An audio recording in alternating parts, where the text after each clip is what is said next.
Your organization uses an Azure subscription, Subscription 1, and two on-premises Windows Server 2016 instances, Server 1 and Server 2. Server 1 acts as a DNS server, hosting the adatum.com primary zone with 1,000 records.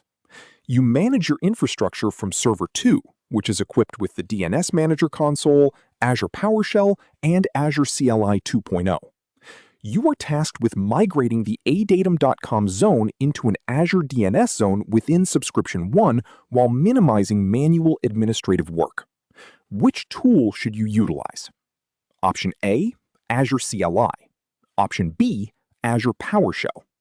Option C, the Azure portal.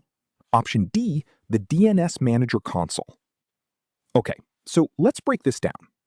This question focuses on migrating an existing on-premises domain name system primary zone containing a large number of records into the cloud.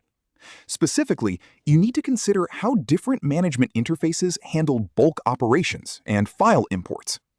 When dealing with hundreds or thousands of DNS records, manually recreating each entry through a graphical user interface or a command line tool record by record would introduce significant overhead.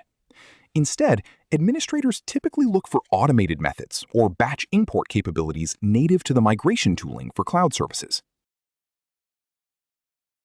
In my view, the correct answer is option B, Azure PowerShell. Azure PowerShell is the most efficient and standard tool for this task because it allows you to export the on-premises DNS zone to a bind format file and then parse that file to create the records in Azure DNS automatically, minimizing manual work. Option D, the DNS Manager console, cannot perform this migration directly to Azure. Option A, Azure CLI, is generally less efficient for a bulk import of a zone file compared to PowerShell. Option C, the Azure portal, lacks a bulk import mechanism for zone files, which would force you to enter 1,000 records manually and violate the requirement to minimize administrative effort